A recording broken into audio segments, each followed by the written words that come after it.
Is there any feature from this device or the Steam Deck that you feel like needs to be on the next version of the Switch? And also, based on the price and performance of this device and the price and the performance of the Steam Deck, do you think the Switch 2 should be looking at maintaining, a $299 to $399 price point, or do you think they can go up to the price point of current gen consoles around the maybe $450 to $500 price point for the next version of the Switch to be hopefully come in line with the power of these devices, and even some of the specs? Maybe it launches with an OLED screen, maybe it launches with 120 hertz display. But yeah, how do you feel like the Switch should adapt to these announcements? I think the next Switch has to come with an OLED display. Mm-hmm. And if there's one thing, and really the only thing that I think matters, would be the processor. Really. And if it means, okay, it's $100 more, than the last Switch, but you have a current gen processor, I'm all for that. Right? Because when the Switch came out, the processor already was like 2 or 3 years old. Yeah. And it's like, yeah, it was an amazing price. And yeah, you have games like Breath of the Wild, and it looks amazing and it runs amazing.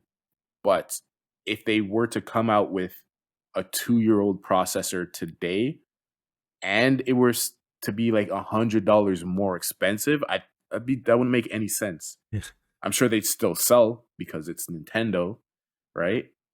And it's the sequel to the Switch, which everyone loves. But if there was one thing that I could take, or that I would like to see, I mean, it has to have an OLED screen, because the Switch, I guess the Switch OLED is what it's called, right? Mm-hmm. That just came out, so you can't take a step back from that. And other than that, like, I don't know what else. I don't want to see thumb pads on the Switch. I don't want to see, I don't need it to connect to an external GPU. Yes. Like 120 hertz would be nice, but even then, like 90 hertz would be fine too, right? It'd be faster. The biggest thing is a processor, because then you could have better games. And I mean, it's 7 years of the Switch right now? 7, right? Yeah. I would say you could have a longer life for the console, but I mean, you clearly, in Nintendo's eyes, don't need a good processor to do that anyway. So, yeah, I think the biggest thing would be the processor, because we would be able to have bigger and better games from it. And I guess if one more thing, maybe if you could adapt the cooling from the ROG Ally, yes. then the double fan system. Everyone raves about how efficient these fans are and how quiet these fans are. Yes. And maybe the one thing that I want to see is performance then, right? I want to have a better processor, and I want it to be cooled properly from the second generation Switch. But out of these products, what is something that you would want to see the Switch take? Honestly, not much. I'm still a big fan of the Switch. I still love the Switch. I still grab the Switch, even like I always keep the Switch and the Steam Deck side by side.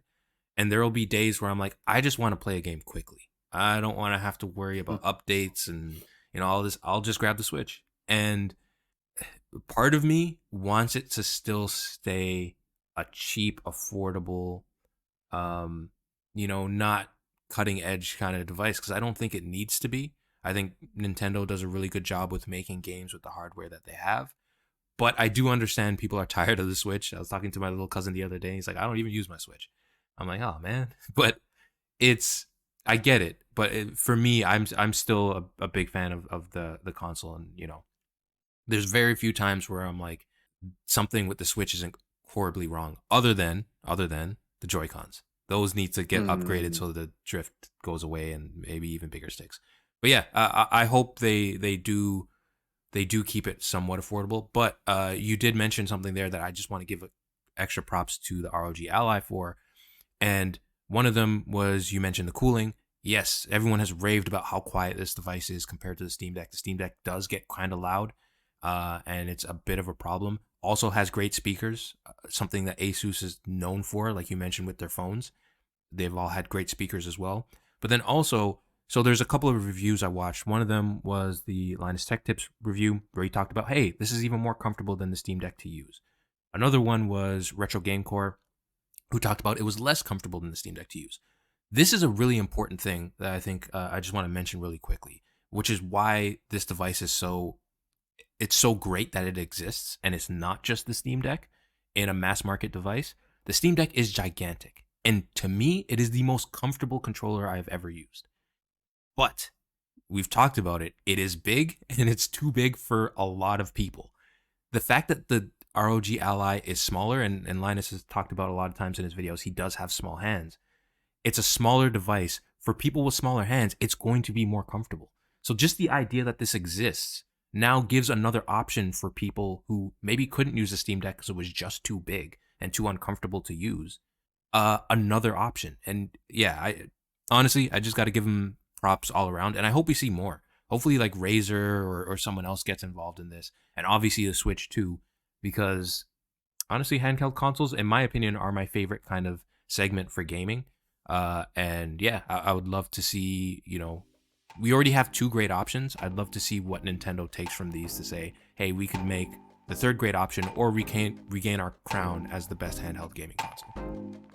Yeah.